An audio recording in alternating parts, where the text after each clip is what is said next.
I think we all must use anything that we can get at to help us to advance, to go forward, to respond to where our intuition is taking us.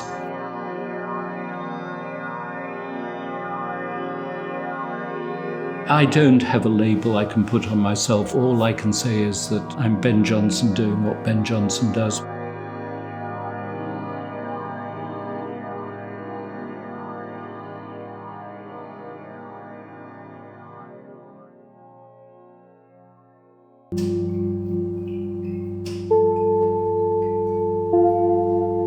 The category that I was being put in would be photorealism, because many critics could be quite lazy. What they would do, they'd look at a photograph of a painting that was based on a photograph, and they'd say, well, this is photorealism.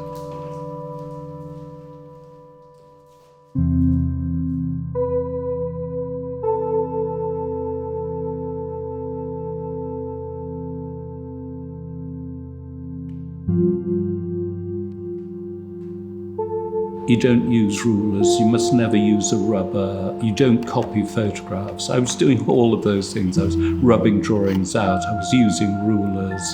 I was very close to starting to use a computer, well, that would really cut me out of the so-called fine art world.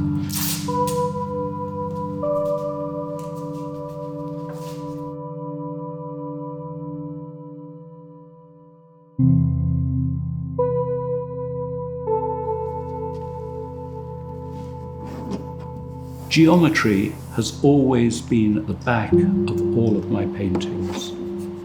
I've become familiar with the golden section and the work of other people exploring platonic solids and geometry.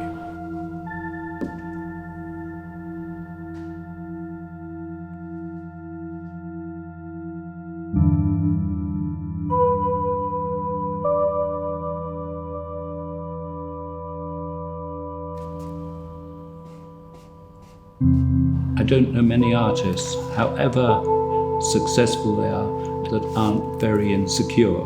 They carry on anyway. You must never fear failure, because the only failure in art is not having tried to do it.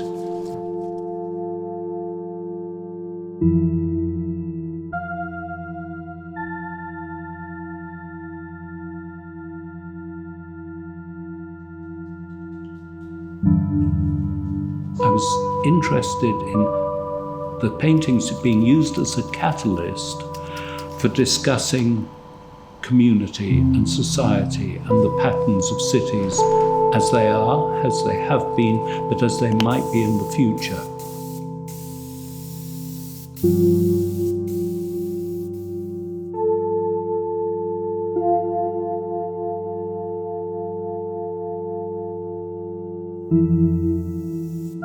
I was interested in what happens when you take in an image, a painting, and you say, that's a Mies van der Rohe building.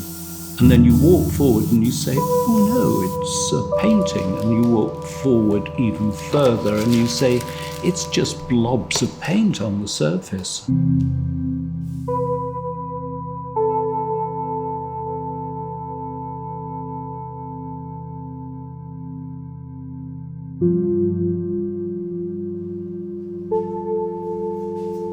Quite a few people absolutely hate my paintings, and they say, there's no humanity in there. You've cleaned every trace of the human being out of it. But I want my painting to spark off a discussion. I want the painting to be a beginning for people to think and go off on their own journeys.